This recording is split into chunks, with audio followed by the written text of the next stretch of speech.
The police have to follow the law. They both testify that they're with these officers, that they know the law. They hold Miss Ira over outside of their bounds as law enforcement. How is it probable cause if it's not an infraction? Obstructed rear window is an offense, and it is dangerous. But she just read me the statute. We just heard Officer Rena say nothing else was wrong. In East Bronx, Michigan, Cassandra Irich was pulled over by Officer Rayner of the Romulus Police Department on December 19, 2025. The officer said he stopped her because the vehicle's rear window appeared to be obstructed. During the stop, officers discovered that Irich's license was suspended. She was placed under arrest, the vehicle was searched, and officers found what they believed were controlled substances inside a purse on the passenger side. The case moved forward on narcotics possession charges, all built on a traffic stop the officer believed was lawful. The defense saw it differently, and the entire argument came down to a single sentence in the Michigan Vehicle Code that the prosecution was not prepared for. Mr. Kaplan, your appearance for the People versus Irich, please.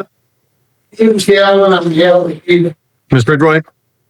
Under the Defender Service, E8847 on the back of Miss Ira. Cassandra Ira. Thank you. Officer Rena. Good morning. Raise your right hand. Swear or affirm, tell the truth, the whole truth, nothing but the truth today. Watch your step on my ramp. Have a seat. When you're ready, Counsel. State your name, please. Officer Chris Rena. Rena. Rain. Yes, sir. Officer Rena, good to see you. Officer Rena, how many years have you worked for the Romulus Police Department? Be 10 years in July. Taking it back to December 19 of last year, 2025. About 4 in the afternoon, were you working? I was. What were you doing in it? I was on patrol. Did you have a partner or were you acting alone? At a bar house in Mice. Are you in a marked vehicle or unmarked? Markham. Uniform or no uniform? Full. I had a vehicle. Did you have contact with a woman named Cassandra Ira? Yes. What did you have contact with Cassandra Ira? Mr. Road, I didn't believe he never lived. In Ron, St. Romulus. In what municipalities are located? You said Romulus. Correct. Thanks. Officer, what caused you to notice this person, Cassandra Ira? The rear window of her vehicle was completely blocked, as if she wouldn't have been able to see out of it. Is it a technical offense? As far as I understand. Do you remember where precisely you first encountered the driver of the other vehicle? You mean like where in the city? Yeah. It was in the area of Inkster and Wick, is what I recall. I'll answer you so noticing obstructed window, obstructed windshield, windows. What actions, if any, did you? I conducted a traffic stop. Do you remember what type of vehicle this person was in? I remember being a smaller sedan. I don't remember it's a big model, unfortunately. I could look back at the report that I parked the road if needed. Oh, yes, sir. Do you know whether the driver was alone in the vehicle? Sure. Now, if you saw the driver of that vehicle again, do you think you'd recognize him? I wouldn't. Look around the court and let Judge Oakley know whether you see him. You haven't played in play. Your Honor, and the record reflect the witnesses identified with the defendant. Noted. But what actions did you take, if any? When you made a traffic stop or initiated a traffic stop? Right. Did the driver decide to lie? She did. I made contact with the driver's side of the vehicle, and we discovered that her license was suspended.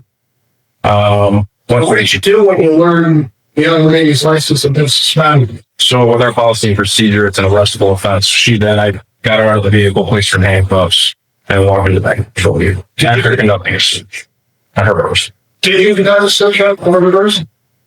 I'll be honest, the person, I don't remember if it was myself or my partner, Officer Mahyson. I know I searched the vehicle, but I can't recall at that moment if I searched her person or if he did. One of us would have conducted a search.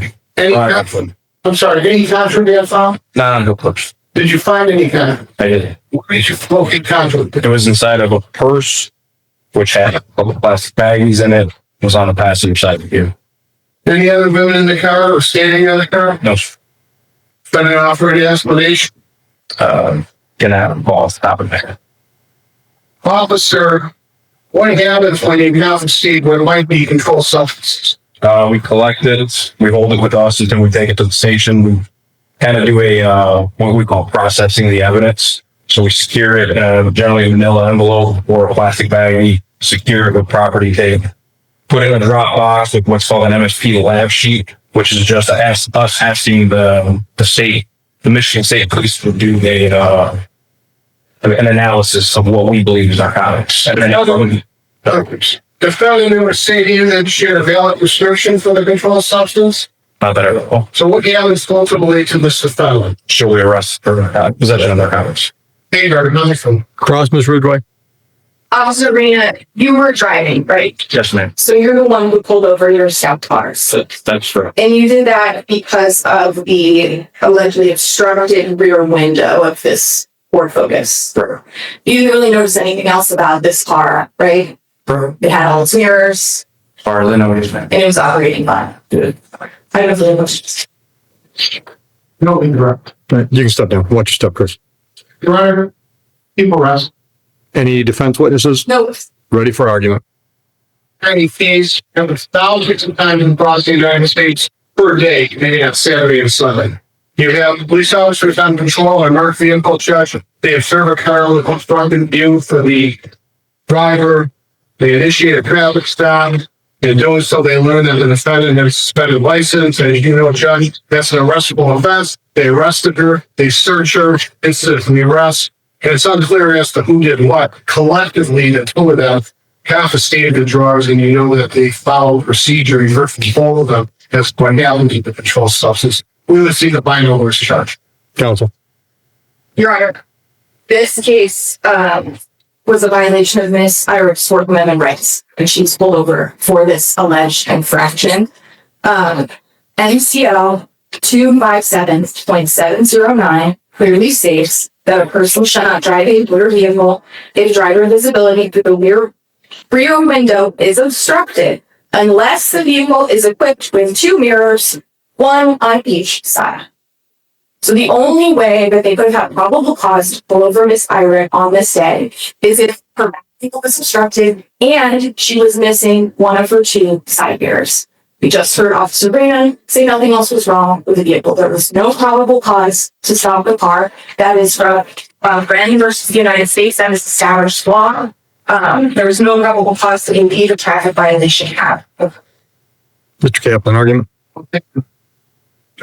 It's her unequivocal testimony that that vehicle, the silver Ford Focus, 2012, had an obstructed rear window. That's dangerous. It's dangerous driving that way. It could lead to accidents. Legislature doesn't want that. In this case, that's what she had. It's a question of fact for the jury beyond.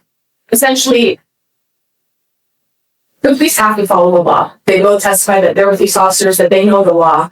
They pulled Miss Irish over outside of their bounds as law enforcement.